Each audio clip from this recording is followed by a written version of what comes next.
March 2022. I said goodbye to my son and went to frontline.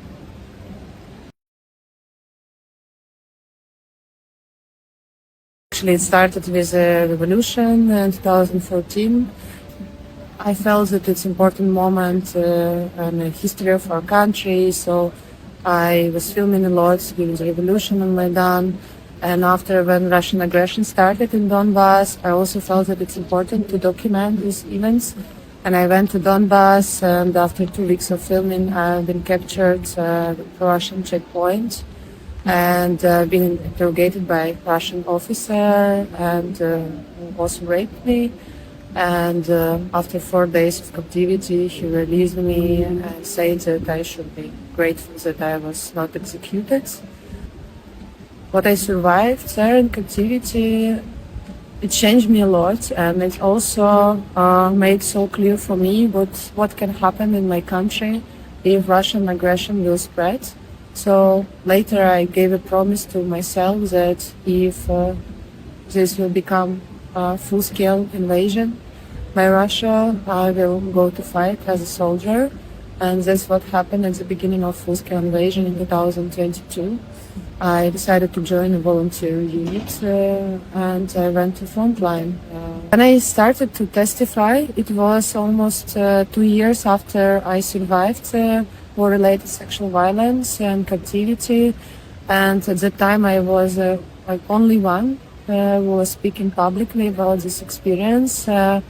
But later, I've been invited by another survivor. We were 15 women. It was a first meeting of survivors, and it was a beginning of a bigger movement against stigma and silence, for recognition. We were the first women who gave testimonies to General Prosecutor Office in 2020. And after full-scale invasion started. So conflict-related sexual violence became widespread. Now in our organization we have 80 women from 17 to 78 years old. But in total I can say that like all survivors in Ukraine, starting from 2014 with the Russian aggression, recorded it's 1,080. Which is actually just the tip of the iceberg, because there are still many people silent about what happened to them, because it's one of the most silenced and stigmatized war crime in the world. Because it's not only women, it's also men. They torture a lot men with electrical shock to the genitals. They connect many men actually after this torture, they even cannot have children. And there are like 90% of Ukrainian war prisoners survived different like forms of torture, including sexualized torture.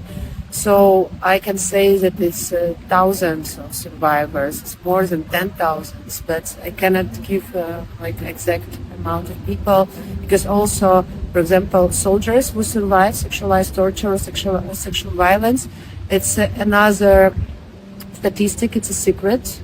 There is a separate investigation, and I'm talking about this 1,080 survivors. It's only civilian survivors. For me, the most horrible story was Mefodivna's story. She's one of the oldest women in our organization, and she survived war-related sexual violence when she was 75. She was in occupation in Kherson region, and during the night, Russian soldier knocked at her door. When she opened, he immediately broke her teeth with a gun, cut her stomach, broke her ribs, beat her very, very violently, raped her, and gave her a bullet from Kalashnikov rifle, like a souvenir that she will remember and never tell to anybody about what happened to her. When I heard her story, I felt that I looked at this bottomless evil. I couldn't believe, even knowing about how violent can be like Russian world. still this story of Methodian shocked me a lot, and it also motivated me to make the documentary film and to make this film a tool for advocacy, a tool for fight for justice, because when sometimes we can see these questions about amnesty or peace agreement, where we have to sacrifice justice, for peace. What kind of peace we will have? I think the world should understand that war in Ukraine is not war for territories. It's important to understand what all of us have to fight for, and that people can join us in our fights and not just feel pity for us, but stand with us shoulder by shoulder in this big fight for democratic values in this world, for just a better world we want to live in. Because when you see this evil and when you see atrocities committed by Russians in Ukraine, you can also easily imagine what can happen in Europe if we will collapse. All this evil will be spread here in different forms. It doesn't mean that Russian tanks will roll here, but we are already in hybrid war, and Russia already spreading a lot of influence on different processes in politics. So yeah, it's important to stand with us equally.